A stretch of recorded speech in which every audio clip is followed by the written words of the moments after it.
Ladies and gentlemen, it is finally time to dive into a complete discussion of how to flush your motors with the water pickup right here. Or really, we're going to discuss the operation of this system. I've been waiting for a while to do this video.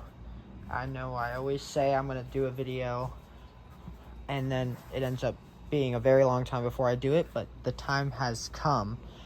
We're going to discuss everything and we're going to finally figure out a solution of how you can run these motors out of the water.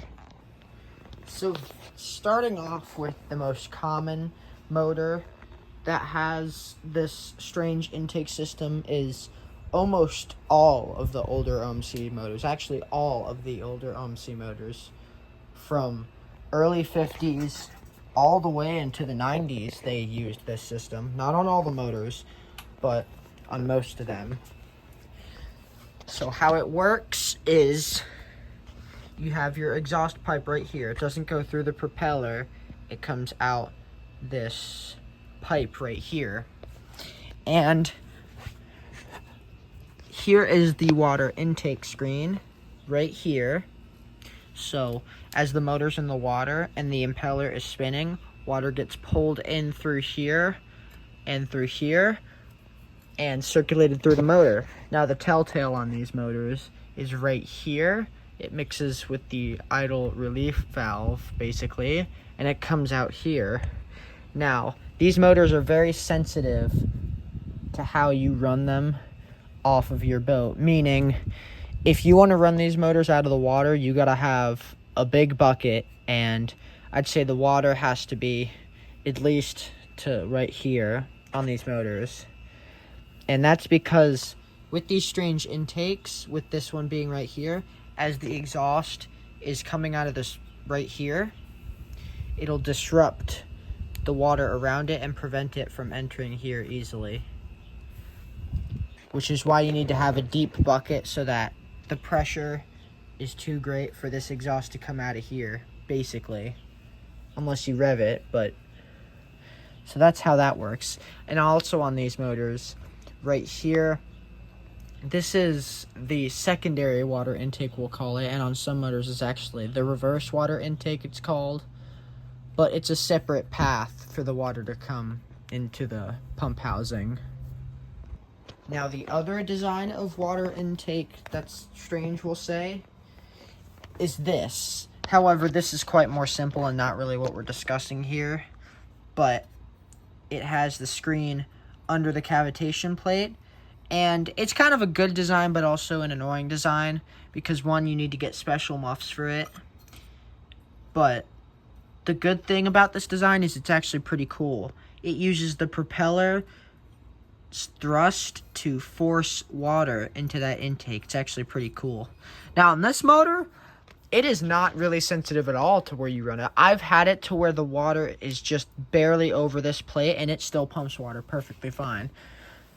You can get special muffs for these. It's not too difficult. Now back to this. It's the same concept. The propeller mounts right here, and as it's spinning, it forces water into this intake. However, it doesn't do it in both directions like that other Mercury. See how that intake's only on one side?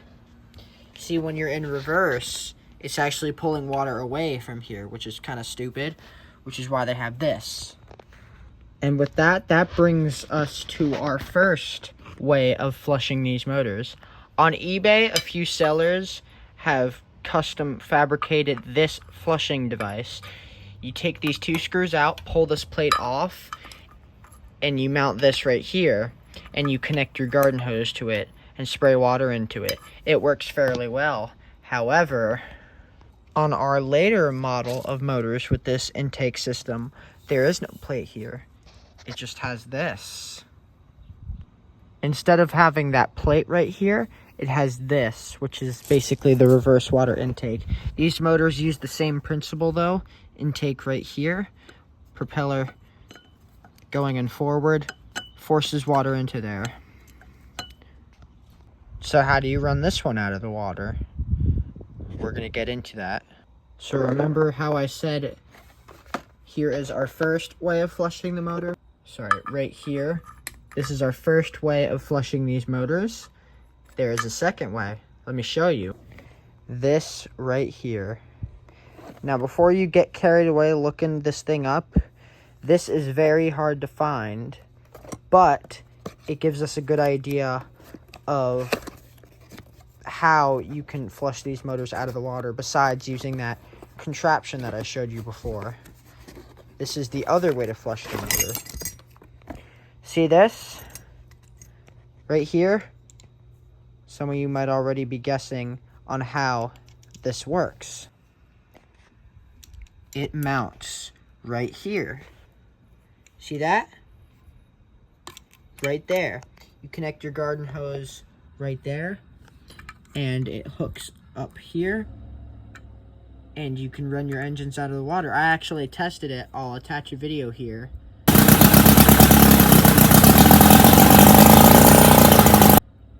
It actually works. Pretty cool. However, the problem is these are really hard to find. Now this specific model, the Tempo Marine 918 FAA, this is for the older motors with the really long exhaust pipe right here, because as you'll see on the newer motors, it doesn't fit that well because it's got a different style exhaust pipe. Now there is another model of this, which I haven't found yet. I'd like to get one someday, but that will work on the newer motors. But this is how you would flush your older motors. But you guys might still have questions, like, how do I flush my newer motors without this plate? What if I can't find the Tempo Marine flush kit that goes right here? Well, let me show you what you can do. On these motors, well, if you really don't care and you just want to run your motor out of the water, literally just hold a hose and point it right here and then start it and it'll pump water. It works. I've done it before. Or if you already have one of these, you can place it right here and bungee cord it or zip tie it to here, and that'll also work actually.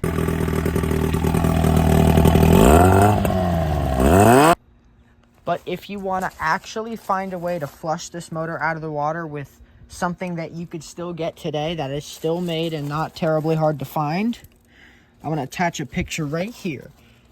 But there's a Honda motor with similar intakes to this, and it has a flush kit that goes right here like the Tempo Marine one and hooks up to your garden hose. You can still get it today, and you just have to modify the thing that holds it on, but that should work. I have one. I can't find it right now, but that's another way. Now, all those options are just flushing muffs, basically, to run your motor out of the water. But there is still, once again, more options. Let me show you. So here we have a gutted lower unit for a Johnson 4.5, but it's still got everything that we need for this video. I don't know. But there's even more ways to flush this motor. So, on the newer, I'd say mid-80s till the end of the production years of these motors, they had this plastic strainer, we'll call it. They didn't have the screen like on these motors. And on these ones with the screens, actually, and the ones with the filter, the mesh screen thing, there's a hole right here. I think you can remove these things. However, what if you can drill into here and then put a screw in it, and when you want to flush it, take that screw out and screw in some kind of garden hose connector. Here we go. Something like this. This is my rig for flushing my Johnson 5 horsepower. But it's got this thing on the end that's threaded. What if you drill into that and you thread this into there, and then it shoots water directly up the water intake tube? That'll definitely work. And all you gotta do is screw in your thing back here. You can also probably do it for these. You just gotta drill out that cap and then do the same thing. Now here's yet another interesting thing. This is only on the later models, however. If you look right here, there's like an indent, like you could drill something in here. Now, that little hole goes into the water tube. I know that as a fact. It does. Now, I think there's been a few people who've done this, but if you drill this out, you can probably, no, without a doubt, hook something up like this also and put a bolt through it. That would be how you can have like a rig to flush your, a complete rig to flush your motor that has like a screw that goes back in there. So all in all, let me count. There's like 4 different ways to flush these motors. We'll give you a recap. You can hook something up right here, hook something up right there, modify your motor here or there, and that is how you will flush these motors. I think we've done it. I think we've figured out how you flush these annoying water intake motors. I really hope this video helps. I've done a lot of research on this. I've been looking into it for quite a while now, and well, I think we figured it out. Thanks for watching. Bye.